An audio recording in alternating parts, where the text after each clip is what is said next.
Friends, मैं हूं Manav. Welcome to Movie Shoovy. करते हैं आपस में पॉजिटिव सा नमस्कार। देखो, कॉन्स्टिट्यूशन जो होता है वो सबको इक्वल राइट्स देता है और रिपब्लिक डे वाले दिन इसका सेलिब्रेशन तो बनता है कि क्या ऐसे राइट्स हैं जो चाहे हिंदू हो, मुसलमान हो, सिख हो, ईसाई हो, एक सेकुलर कंट्री में आपको क्या कुछ राइट्स मिलते हैं। आप किसी भी तबके से आते हो, चाहे वो आप गरीब हो, अमीर हो, मिडिल क्लास हो, सबके लिए राइट्स बराबर होते हैं। वो अलग बात है कि राइट्स आपको यूजुअली मिलते नहीं है, वो पावर से और मनी से डिटरमाइन होते हैं, वो बात अलग है। लेकिन टेक्निकली स्पीकिंग ये सबको मिलना चाहिए। इसी को सूत्रधार बनाते हुए विवेक अग्निहोत्री की एक नेक्स्ट और मूवी आ रही है, the Delhi files, the Bengal chapter. अब ये जो बंगाल चैप्टर है और दिल्ली फाइल्स जब पहले अनाउंस हुई थी तो मुझे लगा था कि दिल्ली के अंदर जो राइट्स वाइट्स हुए थे 1984 वाले, शायद उसके ऊपर ये बेस्ड हो गया। बट ये और भी पीछे चला जाता है टाइम के अंदर, जब हमें इंडिपेंडेंस मिलने वाला था। हुआ कुछ ये था कि 1945 के बाद जो बहुत ही स्ट्रॉन्ग एक वेव शुरू हो गई थी कि अब हमें इंडिपेंडेंस मिलने ही वाला है, और ब्रिटिशर्स भी अपने जद्दोजहद में इतने ज्यादा फंस चुके थे, उनको भी लगा था कि इस देश से बाहर निकलो। तो उनका मुद्दा ये था कि अब इस कंट्री के अंदर यहाँ पर थोड़ा सा रिलीजन को लेके हमेशा कुछ ना कुछ तनाव रहता है, इसको बांटे कैसे, और डिवाइड एंड रूल उनको लगा एक बेस्ट पॉलिसी होगी आगे भी इंडिया को कंट्रोल करने के लिए। तो उन्होंने ये कॉन्वर्सेशन शुरू करी कि भाई ये एक हिंदू नेशन बनेगा या फिर मुस्लिम को अलग कर दिया जाए या फिर यूनिटी रहे। उस टाइम की जो कांग्रेस थी उसका मानना ये था, जो नेहरू जी के अंडर थी, कि भाई हमें बिल्कुल भी अलग नहीं होना, और वो उसके ऊपर स्थिर थे। और महात्मा गांधी का भी यही मानना था कि भाई हमें नहीं अलग होना है।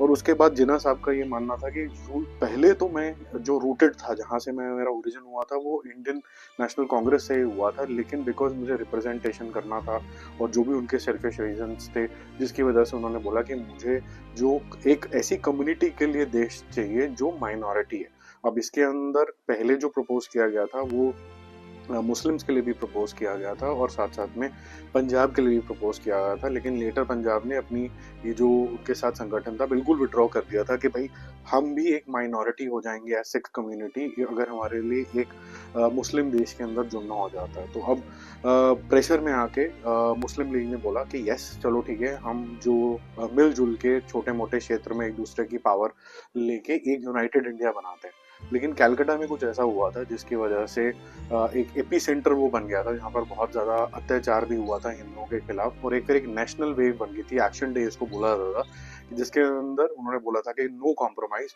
अब हमें अपना पाकिस्तान चाहिए चाहिए, जहाँ पर वो मेजॉरिटी ऑफ द पीपल जो होंगे वो मुस्लिम्स ही होंगे। और ये जिन्ना की डिमांड थी, जिसको कांग्रेस ने नहीं माना था। और कांग्रेस को मनाने के लिए और साथ में वायसरॉय को मनाने के लिए कि भाई देखो हम किसी भी एंड तक जाएंगे, तो उन्होंने वॉयलेंस का इख्तियार किया। और एक जो डायलॉग भी है वो भी काफ़ी ज़्यादा फेमस हुआ, हेडलाइंस बनी कि हमारे पास भी हथियार हैं, हमारे पास भी रिवॉल्वर्स हैं, पिस्टल्स हैं, जिसका यूज़ करना भी हमें आता है और हम यूज़ करके दिखाएंगे। अब जो वॉयलेंस हुई थी ये शुरू तो कलकत्ता से हुई थी और ये धीरे धीरे दिल्ली, पंजाब, यूपी हर जगह पे स्प्रेड हो गई थी, जिसकी वजह से ब्रिटिशर्स को ये डिसीजन लेना पड़ा कि भाई हमें ये जो कंट्री है हम किसी एक के हाथ में नहीं डाल के जा सकते, ये दो हाथों में जाएगी।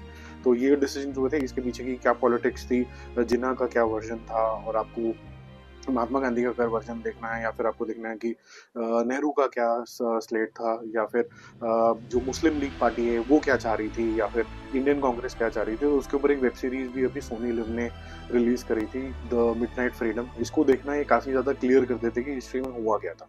अब थोड़ा सा क्रिटिसिज्म भी ये मिल सकता है कि जी नहीं ऐसा नहीं हुआ था, वैसा भी हुआ था।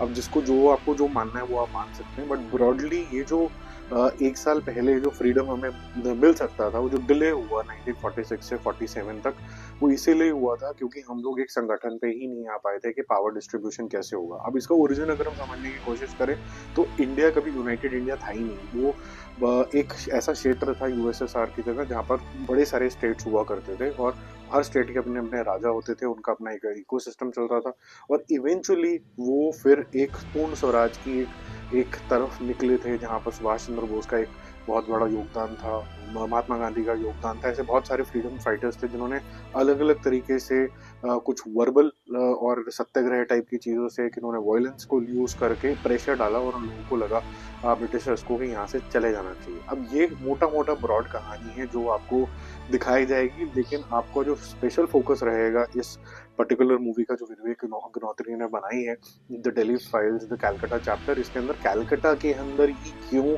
वॉयलेंस हुई थी और कौन से वो पॉकेट्स थे जहाँ पर हिंदू ज़्यादा रहते थे और वहाँ पर थोड़ा अत्याचार हुआ था, तो ये सारी चीज़ें वहाँ पर ज़्यादा फोकस करी जाएंगी। और जिनको भी हिस्ट्री के अंदर इंटरेस्ट है और ये सारी चीज़ें करना चाहिए। अब इसमें मेरा व्यू पॉइंट ये है कि क्या होता है कि हिस्ट्री वही होती है जो लिखी जाती है किताबों के अंदर। अब जो लिखा गया था, जो पढ़ाया गया था, वो कितना सच है, और जो ये बताएंगे वो कितना सच होगा।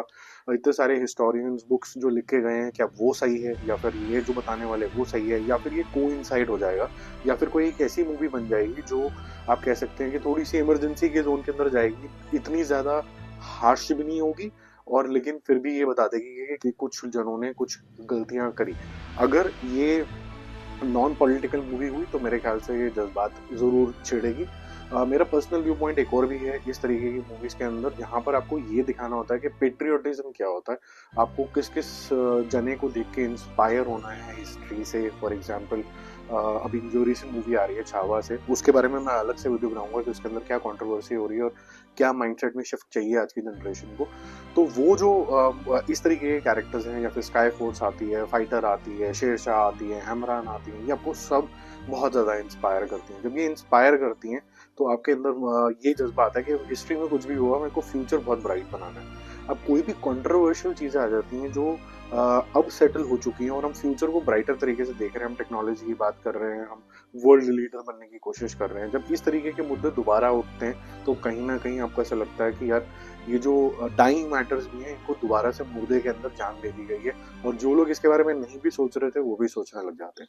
इसका एक काउंटर ओपिनियन भी है, जो अच्छी बात है, काउंटर ओपिनियन होने चाहिए। मैं सारे के सारे पॉइंट जरूर कवर करना कोशिश करता हूँ करें कि भाई you learn from the history, you learn from the history कि भाई अत्याचार हुआ था, हम अपने आप को कैसे सेफ गार्ड करेंगे। देखो क्या होता है कि दो तरीके होते हैं अपने आप को सेफ गार्ड करने के लिए, हिस्ट्री से लर्न करने के लिए। एक होता है नफरत, जो कि बहुत ऑब्वियस होता है कि भाई नफरत करो, हिंदू मुसलमान करो, हिंदू क्रिश्चियन करो, हिंदू खालिस्तान करो, या हिंदू सिख करो। सिख बहुत सुपीरियर हैं, नहीं लोगों ने बहुत कंट्रीब्यूशन दिया है, उसको सेलिब्रेट करो, लेकिन खालिस्तान मत करो। लेकिन हिंदूज जो थे वो बहुत अच्छे थे, लेकिन वो क्रिमिनल क्यों दिखा दिए। ये सब जो फालतूगिरी की बातें होती हैं, इसको अगर थोड़ा सा अगर हम दूर कर दें तो दूसरे जो मैटर्स होते हैं वो थोड़े से ब्रेव मैटर्स होते हैं, मुझे ऐसा लगता है पर्सनली। जो भी गवर्नमेंट ये कहती है कि जी हमें पूर्ण स्वराज चाहिए, पूर्ण हिंदुत्व चाहिए, या फिर ये चाहिए वो चाहिए, देखो फिर then action has to speak louder than words. आपके पास एक बहुत ही कंसिडरेबल पॉपुलेशन है जो अलग अलग रिलीजन की है। अब उनको या तो आप इंडियन मत बोलो, आप बोलोगे ये इंडियन नहीं है। अगर आप नेवी, एयरफोर्स में नंबर्स के साथ बात करूंगा नेक्स्ट वीडियो के अंदर, हर जगह पे हमारे पास हर कम्युनिटी के लोग हैं। तो अगर वो इंडिया को सर्व कर रहे हैं तो ये सारे इंडियंस हुए। अब इंडियंस को इक्वल राइट्स मिलना चाहिए। या तो आप इसको बोलो कि हम सेकुलर कंट्री नहीं है, या फिर आप बिल्कुल ही पॉलिसी से चलो और बोलो कि नहीं, हम थोड़ा सा चेंज कर रहे हैं इसके अंदर। हम शुरू से ही हिंदू राष्ट्र थे, हमारे पे इन्वेजन हुई, हम इसको करेक्ट करने निकल रहे हैं। हम हिंदूज के लिए कुछ एक स्पेशल ट्रीटमेंट करेंगे, otherwise it will be a dying religion और ब्रीड, और जो भी यहाँ पर लोग पहले आए थे। तो आप क्या करोगे कि आप पॉलिसी ऐसी बनाओगे कि जो ज़्यादा फेवरेबल होंगी हिंदूज को, और जो बाकी जो रिलीजन के लोग हैं वो ऑटोमेटिकली थोड़ा जनरेशन वाइज जनरेशन डिस्करेज हो जाएंगे कि आप इंडिया में या तो आओ ही मत। आओ तो आपको पता है कि आपको थोड़ी बहुत चीज़ों के कॉम्प्रोमाइज़ करने पड़ेंगे, आपके पास वो राइट्स नहीं होंगे, जैसे ओनरशिप ऑफ प्रॉपर्टी, या फिर आपके टैक्सेशन सिस्टम ज़्यादा होंगे, या you will not be allowed to have X number of children, जो भी आपको करना है। लेकिन if you solve matters with policy, I think there'll be harmony, and there'll be I would say acceptance at a mass level. But if you try to resolve it with hate, तो फिर मेरे ख्याल से अब इतना ज़्यादा घुल मिल गए हैं हर जने कि अब उसको डिसमेंटल करना इतने बड़े देश के लिए, इतनी बड़ी पॉपुलेशन के लिए, पर्सनली मुझे तो डिफिकल्ट लगता है कि उसको एग्जीक्यूट भी कैसे करोगे। आपका क्या मानना है इसके बारे में ज़रूर बताना। मैंने कोशिश करी है कि बिना किसी बदतमीजी के जो मुझे लगता है मैं शेयर करूं। आपको जो भी लगता है सभ्यता के बारे में जरूर कमेंट करना। All the aspects are more than welcome. जो जिन्होंने मिडनाइट फ्रीडम देखा है उसके अंदर भी ब्रिटिशर्स भी एंड में कंफ्यूज हुए थे थोड़ा बहुत कि भाई हमें पावर्स किसको देनी है, और एक साल चलता रहा ये सिलसिला कि कभी इसको देंगे कभी उसको देंगे। महात्मा गांधी का प्रॉमिस कि ठीक है मैं सबको मना लूंगा, जिन्ना प्राइम मिनिस्टर बन जाएंगे, बहुत सारी बातें हुई हैं। तो ऐसे ही इस वीडियो के अंदर भी जो भी पॉइंट ऑफ व्यू है आप जरूर रखो, समझने की कोशिश करेंगे कि वो पॉइंट कहाँ से ओरिजिन हो रहा है। बट हाथ जोड़ के रिक्वेस्ट है, क्योंकि आज रिपब्लिक डे है और देश सबसे पहले आता है। देश हित के अंदर सबसे ज्यादा इम्पोर्टेंट क्या है उसको मद्देनजर रखते हुए आप जरूर बताना है इसको कि क्या करना चाहिए। कोई भी गवर्नमेंट आए, चाहे आगे कांग्रेस आए या फिर अभी बीजेपी है, या कल को दिल्ली के अंदर जैसे आप है, ये जो प्यार बना रहे हैं लोगों के अंदर, ये क्या हो। Coming back to the movie again, जो टीजर ट्रेलर आया है, ये जिस तरीके से शुरू होता है मिथुन चक्रवर्ती का, वो ये बताने की कोशिश कर रहा है कि everybody has an equal right और हमारे कॉन्स्टिट्यूशन में क्या लिखा हुआ है, और वो उसको इंग्लिश के अंदर रिपीट करते हैं। अब क्योंकि इंग्लिश में ही ज़्यादातर लिखा गया था, क्योंकि हमारा कॉन्स्टिट्यूशन भी अडेप्टेड वर्जन है बहुत हद तक ब्रिटिशर्स के वहाँ से, और अडेप्टेड हुआ है इसका मतलब ये नहीं कि कॉपी हुआ है। भीमराव अम्बेडकर साहब को पूरी तारीफ जाती है, क्योंकि उन्होंने बहुत रेलेवेंट और कॉन्टेक्सचुअली जो हिंदुस्तान में चल सकता है वो डाला। कुछ चेंजेस ज़रूरत होती हैं, जैसे कि लोग इवॉल्व होते रहते हैं, और मैं हमेशा बोलता हूँ कि जो समय के साथ चीज़ें चेंज होती रहती हैं। फॉर एग्जांपल, अगर आप कोई भी चीज़ देखें, पुराने ज़माने के हमारे ग्रंथ भी देखें, तब सर्कमस्टेंसेस और थे और अब भी कुछ और है। छावा के ऊपर भी ऐसे ही एक डिटेल्ड वीडियो बनाऊंगा, थोड़ा सा सेंटिमेंटल वीडियो ही होगा। मैं बहुत ज़्यादा फिगर्स वगैरह यहाँ पर नहीं डाल के कोई कंफ्यूज नहीं कर रहा हूँ, मैं कोई डॉक्यूमेंट्री नहीं बना रहा हूँ यहाँ पर, बट जो मन की भावना है वो शेयर करिए, ठीक है। Happy republics day once again. Whatever you will be writing in your comment box, please make sure that it is without abuses. जो भी आपके मन को भाता है या फिर आपके पास लॉजिकली कोई स्टैटिस्टिक्स है, मोर देन वेलकम, उसके ऊपर डिबेट जरूर करेंगे। बाय।